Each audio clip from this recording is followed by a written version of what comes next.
That was easy. Jesus. YouTube gives you Google login too. That's why we talked about how easy Google is. Right. That was easy. Jesus. It YouTube gives recorded you all of Google this that we've login talked too. about. It's already recording us. When I said That's why Jesus, we talked about how easy Google is. now I'm about to share it to Right. Facebook. It was easy. Oh, God. I don't want to hear myself. Okay. Now I'm about to share it to Facebook. Does it let you share? It doesn't let you share.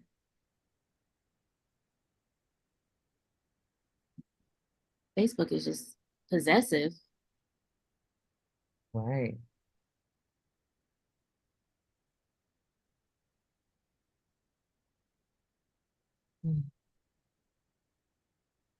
Okay, so we're live on YouTube and I've copied the link to Facebook and it brings you to YouTube to watch the live. So it's a little bit different than we expect. I'm gonna go ahead and start. Should I Hello, I'm delete, podcast on. Oh, go ahead. What were you should gonna I say? delete that other event? Yeah, you can if you want to. Um, Hello, Facebook. This is Tanya Faison with Black Lives Matter Sacramento. I'm here with Michael, Nicole, Bishoy. And we're going to talk about some things that have come up in the past couple of weeks that we feel like we need to make public and make known so that people have clarity on what we do. Um, Everybody say hi. We've Hello. been just spent like a whole 55 minutes, no, I'll say about 45 minutes trying to figure out because Meta has changed up how they do things. And so we've been having a hard time. And so we all look like we've been having a hard time, I think. Um, but I can't share my screen on here. But our mission statement, we're going to go over it. And it is located on our website. If you go to blacklivesmattersacramento.com and then click on About, and it's a drop down menu, and mission is listed in the drop down menu. You go ahead and select that, and that's where you could see our work and how it's outlined. Um, it's very specific. It's kind of long for a mission statement. Usually, mission statements are a lot shorter, but we are very detailed in our work because we are very intentional with our work. So we're gonna go over it. I'm gonna go ahead and I'll start reading it first, and we'll talk about the first paragraph, and then I'll pass it on. So the first paragraph says, Black Lives Matter Sacramento is committed to pushing the line against systemic racism, state and local government sanctioned violence, and the violence and terrorism of Sacramento's Black communities, whether that comes in the form of rising rents and homelessness, low wages and poverty, mass incarceration, police terrorism, or murder by law enforcement. I feel like that's kind of self-explanatory. If anybody wants to elaborate on that, you can. Um, if anybody needs like a definition, state sanctioned violence refers to any violence by the government on the people. Does anybody want to add to that paragraph or elaborate on it? Is that a no? Well, I was kind of compelled to say like that. Um, I just want to add emphasis on that government sanctioned violence is like laws that allow things, very bad things, violent things to happen, whether it be mental, physical, or, just like environmental things that subject Black folks in particular to any form of violence. And when you think about the legalities or laws that allow these things to happen and oppress Black folks, it gets really, really, it gets somebody like me like very emotional. Yeah, that's important to bring up what you said too. Violence doesn't, a lot of times people think of violence just in the form of physical violence, but violence is poverty. Violence is, you know, a president saying the black jobs, certain things that will trigger you or that make you feel anxiety, that's included in violence. So we get violence through healthcare, we get it through our education system, we get it through our access to healthy food. Like there's all types of violence that's thrown at Black people in this country and in the city specifically. Um, Michael, do you want to read the next All right. section? We fight for all Black lives, whether they are African, Caribbean, African American, Afro Latinx, Afro Asian, etc., who are enduring sanctioned violence in the form of denial of basic human rights, police brutality, and discriminatory policies that unfairly target communities of color. We fight for all Black lives, affirming that lives of Black, queer, and trans folks, disabled folks, Black undocumented folks, folks with records, women, and all Black lives along the gender spectrum. We fight for all Black lives, centering those that have been marginalized within the Black community through institutionalization, gang databases, or simply fitting the description that is often profiled, pulled over, and criminalized with broken glass laws, windows tinted, probation, searches, etc.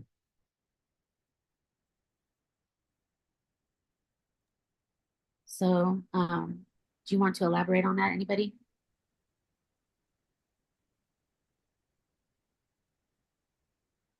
Um, yeah, I have more to say. There's a lot. There's a Um, lot to cover in that. There's a yeah, lot.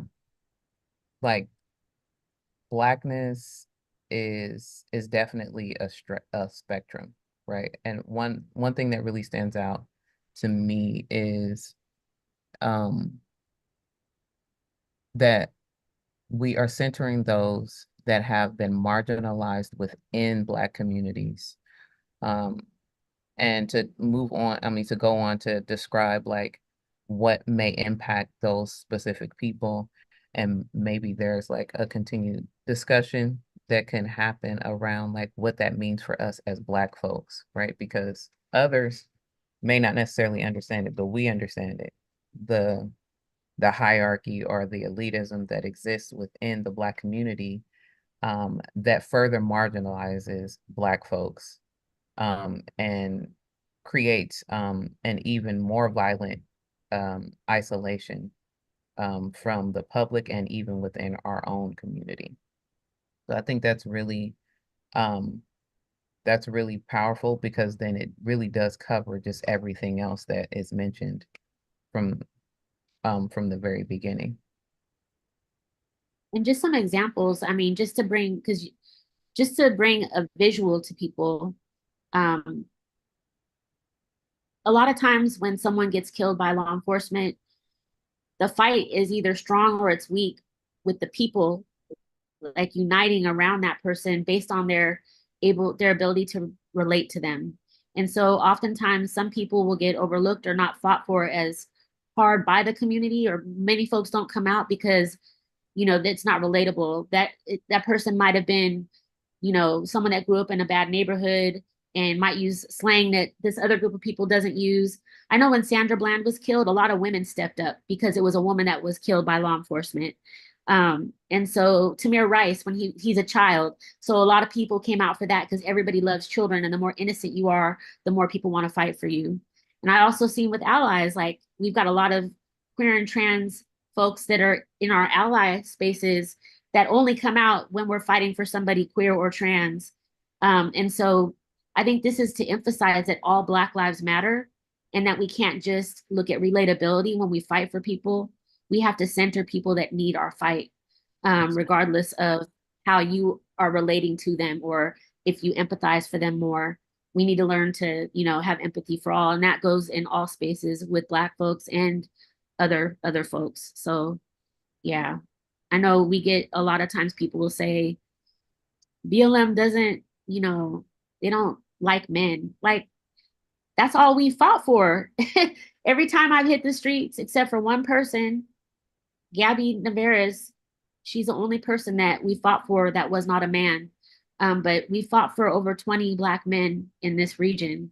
Um, We love Black men. We love Black women. We love our queer and trans folks that are Black. We love all Black people, and that's our goal, is to continue to fight for them. Right. All Black people. Yeah. All Black people, all of them. So I don't know. I'm gonna elaborate a little bit. I don't know if y'all heard. There's a new Eminem song that just came out, and he called what's her face, the lady that's a Republican. She's Black. Candace Owens. He called her a bitch, and then he talked about her being whatever, whatever. And so there was this conversation on IG um, that I saw where it was someone saying that they didn't like somebody white saying that. Um, and there was a lot of Black people that were against what he was saying, because it's like, well, it's the truth. And it's like, okay, but Eminem isn't, that's a Black conversation. And Right. he doesn't, yeah, you don't pick and choose what Black, if Candace Owens was getting beat up by a bunch of white supremacists and I was there, I would jump in. I don't like her, I don't agree with her politics, but I'm going to fight for all Black lives. So, and it's our responsibility, and it's our job to have conversations about, like, what we're doing and our perspectives, and not like white folks that don't like these Black people, but they like these other Black people. So I think that kind of falls into that conversation as well. Um, Michelle, you want to read the next paragraph? Yeah, I'll read it. Um, Black Lives Matter Sacramento is committed to pushing the line to impact laws, policies, and ordinances that lean into community power, government oversight, and eventually the abolition of the system, creating structures within community where the people are the resources to the functioning of community protection and sustainability. Someone was on our page about a week ago.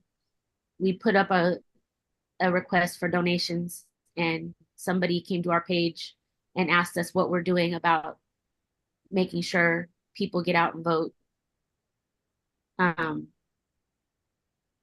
that was one of the inspirations of this video, or this live right now, because that's not the work that we do. We want to abolish the system. We will educate people on things, and we will give people the information that they need. But we know that as Black people aren't stupid. Like, we're able to look at things, figure it out, form an opinion, and make a decision based on our opinions from the information that we have. The only thing that we have to make sure is that we have access to the information. And so, like, telling people what they're supposed to do and policing Black folks on what to do with their vote is not our work. Anybody want to elaborate on that? If you're talking politics, ain't none of it for Black folks. So, yeah. Nicole, you And gonna we say don't, something? and we don't want to hear it or be policed in a different way. I'm so glad if the people did go through with starting the text or what they were trying to push with the phone number. I didn't want any parts of that at all. Personally. Right.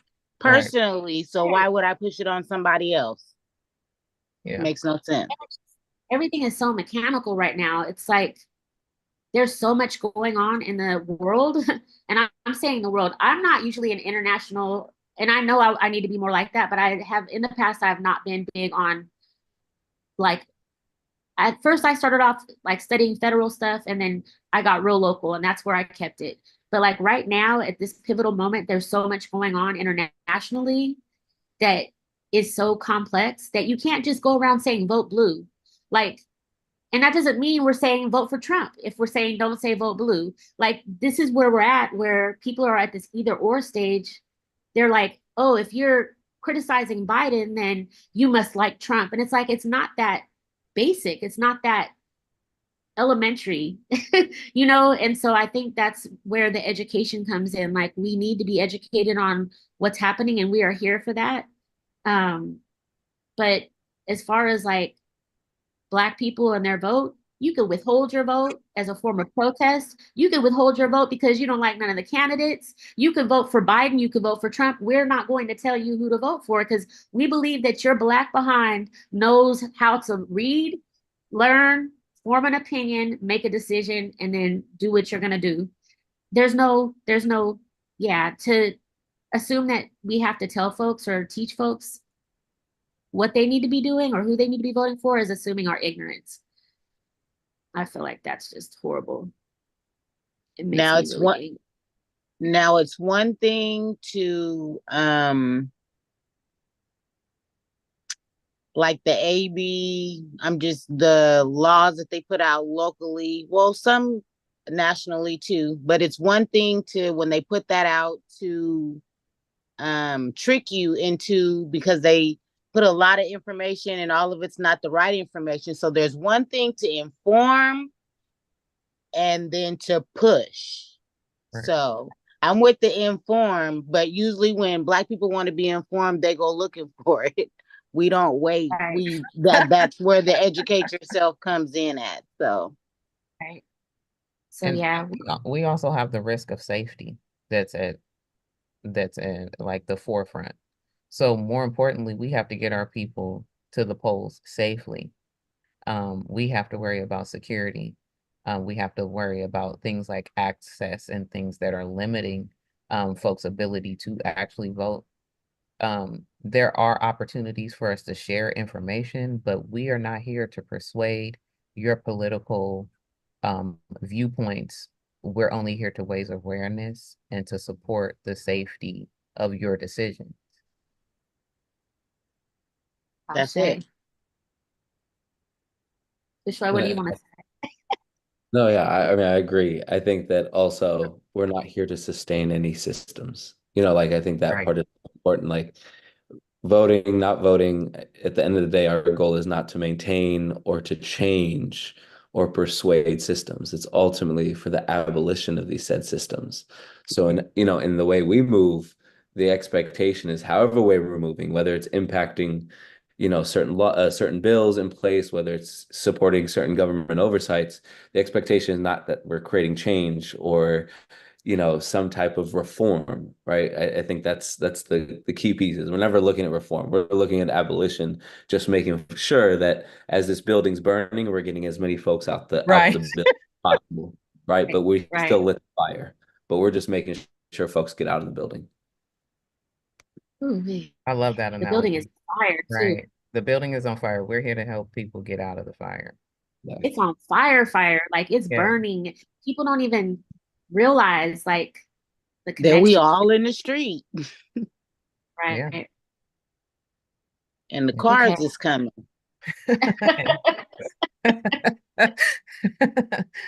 Oh man. Oh, Oh, you want to read the last paragraph? Okay.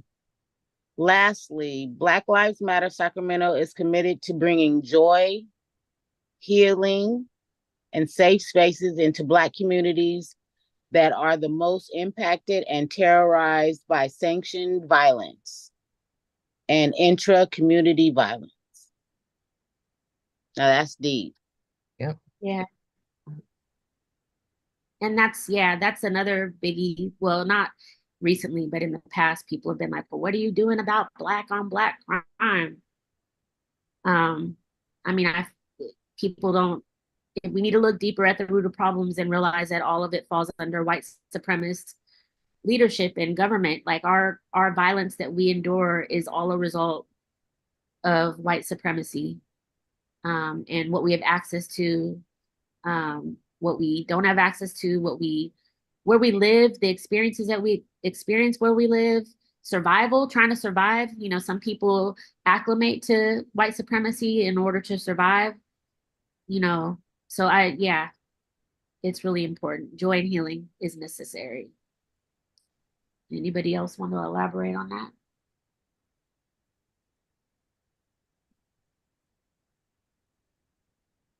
I think also the joy and healing looks different in different spaces and for different folks. Going back to so much what we spoke about already. But I mean, at the very gist of it, Black folks are not all the same and we're not a monolith, right? So healing is going to consistently look different and joy is going to look different for folks. And making sure that we don't dictate how joy and healing look like, but rather we get that from the people and informed by the people of what joy and healing looks like. I'll share. Ashe. I watched a video recently by this PhD therapist on IG. On IG. And You and thug you thugging on this. was talking about she was talking about how self-care and healing isn't always indulgences. Like we tend to look toward massages and all these things that may not be affordable to all of us that actually really need the healing as healing. Sometimes healing is calling into work sick or not going into school for a day. Yeah. Um, or it's, taking a nap when you're tired.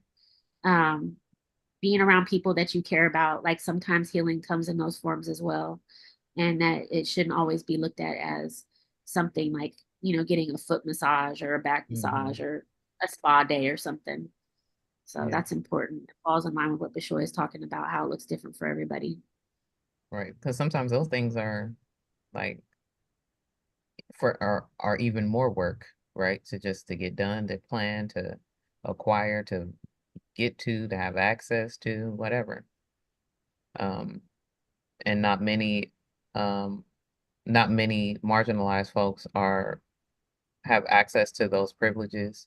And so that healing does look unique to individuals within the Black community. We just know how to, and we do our best to focus in centering that because it is oftentimes overlooked by the greater society. And I think that mentality of healing as indulgences only pushes the notion that healing and joy are privileges when Right. they're a right. And they should be a baseline expectation, right? You shouldn't feel bad about taking that day off. You shouldn't feel like it's something that you get every once in a while. You deserve and you're owed healing and joy. Indulgences, become a privilege. And I think that, blurs the line. Right. Man, yeah. Because Hmm. they try to make the ghetto Black mama feel bad for wanting to take a vacation because she can't afford to pay her rent.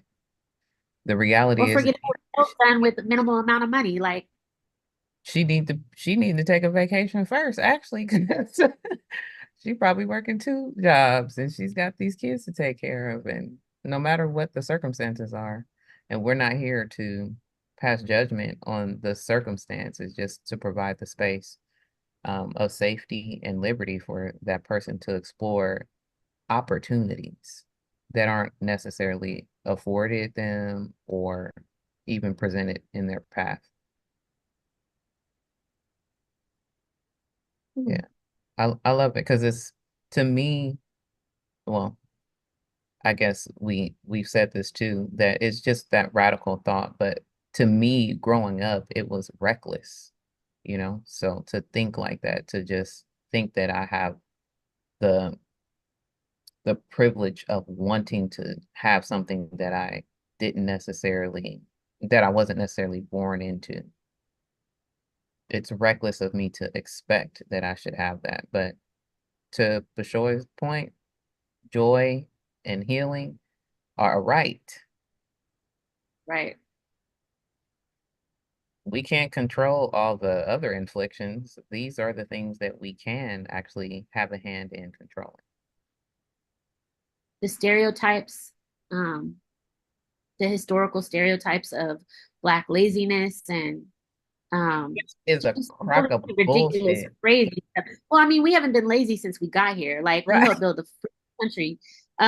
But those stereotypes are ingrained in us. That anti-Blackness is ingrained in us. And Hmm. so we have to unpack that and unlearn that. Because I know a lot of people that work their butts off and they brag about it and they say that they're stronger for it. And it's like you're weaker for it because you're not getting your rest. You're not healing at all. You're just going and going and going, and you're working for somebody else, and your life is staying the same while you work numerous hours a week.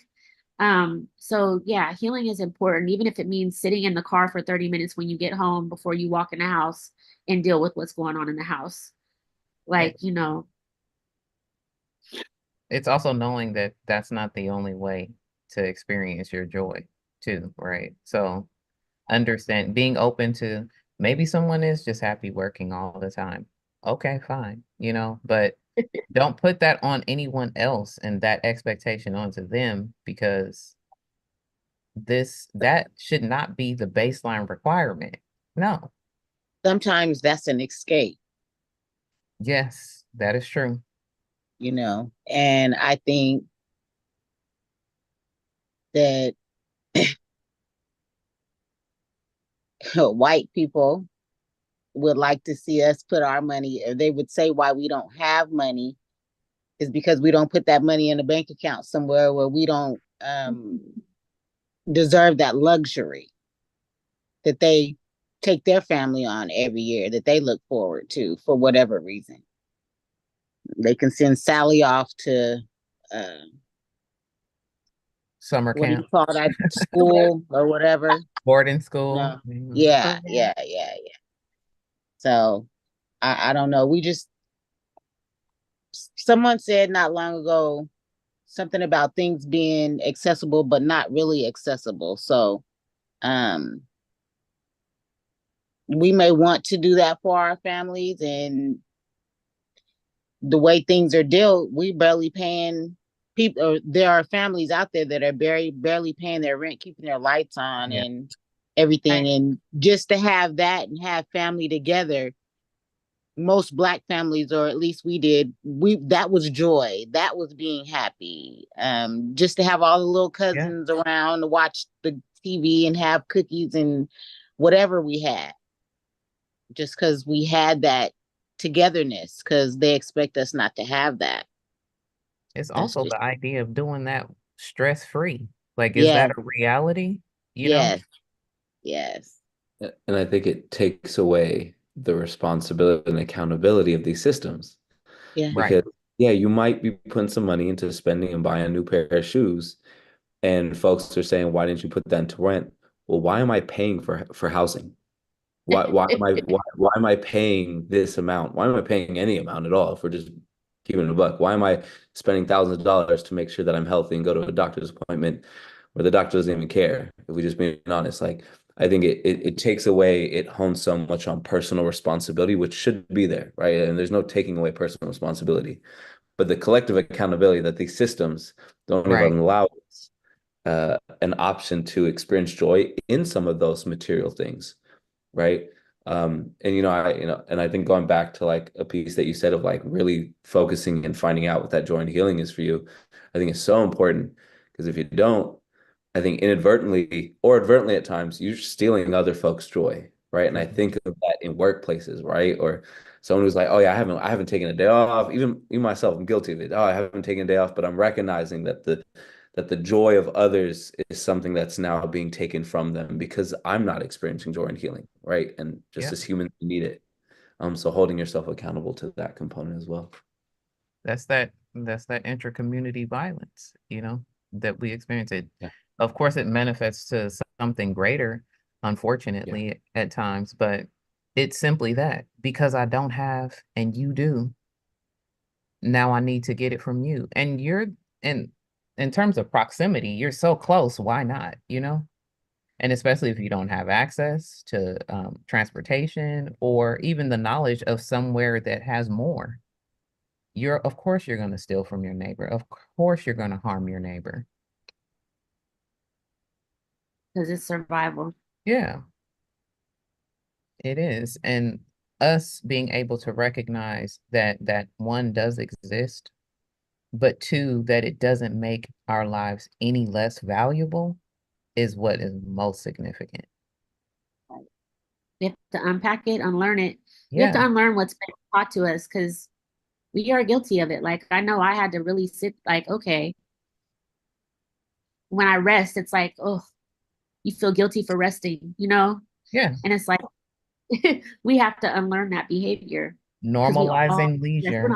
That's why we have illness. Like, yeah.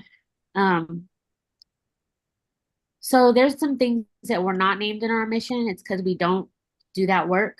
One of the inspirations of this live video was a conversation that was had with one of our members in a community space where someone had complained about reaching out to us about something and not hearing back from us. who you see on this screen is who we are, who you got. Some of us we all carry part of the workload, and it's a lot of work. So we're not always able to call people back, especially if it's not pertaining or if it's a security issue. If you call us and if you just say, my name is so-and-so, call me back at this number, and we don't know what you're calling about, and we've got police stalking us, and we've got white supremacists calling us and calling us names, we're not going to call you back. If you call us and you say, we want you to come out to our girls etiquette course, that's not our work. Like, we're not trying to teach our youth how to conform to white supremacist social norms or expectations. So we don't partake in things like that. We will try to call people back if we're able, but sometimes we're just not able. So just so you know, we get a lot of that over the years. We've got a lot of people saying that they want our help on certain issues that we just don't know how to do it. Like, if you work for a private company and your boss is, doing certain things to you, we don't know how to help you with that. I could say, okay, go to your HR, but I don't know that company. I don't know your boss. I don't know your HR. We don't have video of what's happening, so we can't amplify it. Like, that's just not, it doesn't fall into alignment with what we do.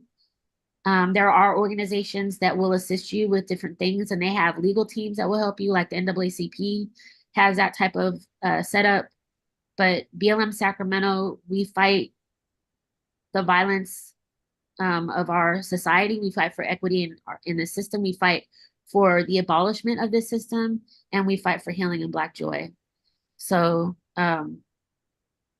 just, I want people to keep that in mind when they come to us about anything. If we say we're not able to do it, then please take us at face value, because convincing us does not give us the ability to do something that we don't know how to do. And I think, like, also in limiting the scope of work that we do, right? It allows us to do what we do well. And also it supports and pushes community to do other areas of the work, right? If you have that issue, be that leader, be that person that takes that first step, even if you don't know an organization or a group or a community of folks who are doing that work, even though there are plenty of folks, be that person to do the work, right? Trust, the expectations that just as you're trusting in us as community, we're trusting in you as community, and supporting you in community and in solidarity to take up other areas of the work, because there's a lot. And we're all humans. It's not like we're superheroes. We're human beings that we've done this work. Like, when I first started, I started without knowing anything, and I made errors, and then I learned from them and kept going, and then became smarter at it as I went along. And we're here for that. Like, we're here for support. Also, on our website, blacklivesmattersacramento.com, we have a page with resources. And so we vetted those resources thoroughly when we made that. It's a printout, it's a PDF. When we created it, we vetted those resources that they did not practice anti-Blackness, and they did not call on law enforcement. So look through those. We look through those when people call us and they want help with something that we may not have access to. But if you decide that you want to fight in a certain way for a certain thing, and we know that it's wrong, whatever the experience is, we know that it's wrong, and we're going to help you with it. We'll stand with you. We just may not be able to organize it or put a lot of time into it, but we will support the community that wants to get active in this work and do something instead of just calling on other people to do stuff. Is there anything else anybody wants to talk about before we exit?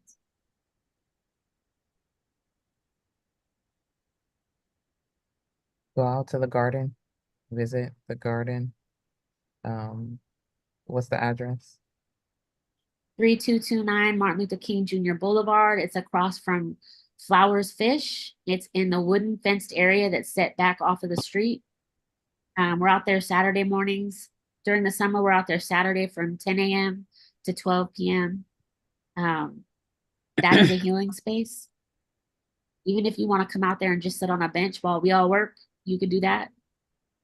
If you want to come out there and talk, you could do that. If you want to come out there and get your hands dirty, you could do that too. But yeah, we're out there growing food and it feels good to do it. It does. It does. I just have one more thing to say. I think when that stuff happened with Stephon Clark, how everybody pulled up, people think that we just have the power to make people appear. I was fighting with whether I was gonna say this or not, but I really think that it needs to be said that one, Stephon Clark knew a lot of people, or is it Stephon? No, Stevante is his brother. Okay, so Stephon Clark, Yeah. he knew a lot of people, and a lot of people of his people had a lot of people pull up, and any family that has had something like that happen in their life and they call us and they want us to pull up, we will pull up. But that was not us that had all those. If they organize it, we'll be there. Call on us if it's something in that sort. But it's not like, I think people, it just was really bothering me that that I had to say it, that people really think that we just have that power just to call all these people and that they'll come. If there's a problem, I think they should call, and if we can help them, and if we can help them orchestrate something, if it's had something to do with the police or it's something of something that's in our realm, we'll be more than happy to help. I just don't like how it's put out there, or I've been in spaces myself and it's been like, well, you guys are so hard to get a hold of, and this, that, and the other. And as Tanya said, some of the things that people call about don't pertain to what we do. So I think it was important to have this conversation. No, that's real. When Stephon Clark was killed, he was loved by many. He was very popular in two major Black neighborhoods, Oak Park and Meadowview. And then on top of that, Mozzie told everybody Yeah. to go out. I didn't He's want to bring famous. So, yeah. yeah.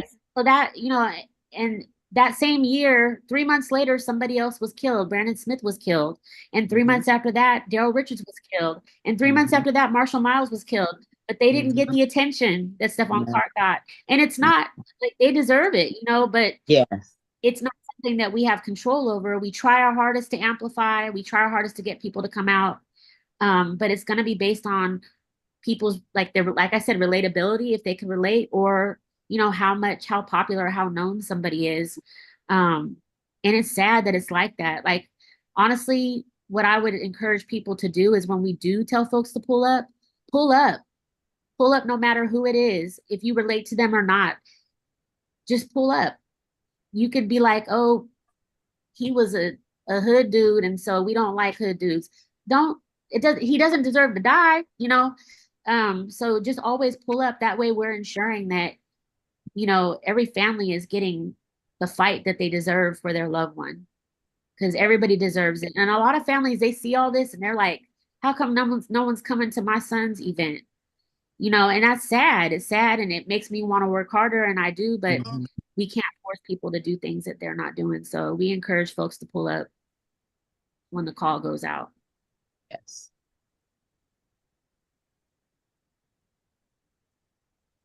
Anything else?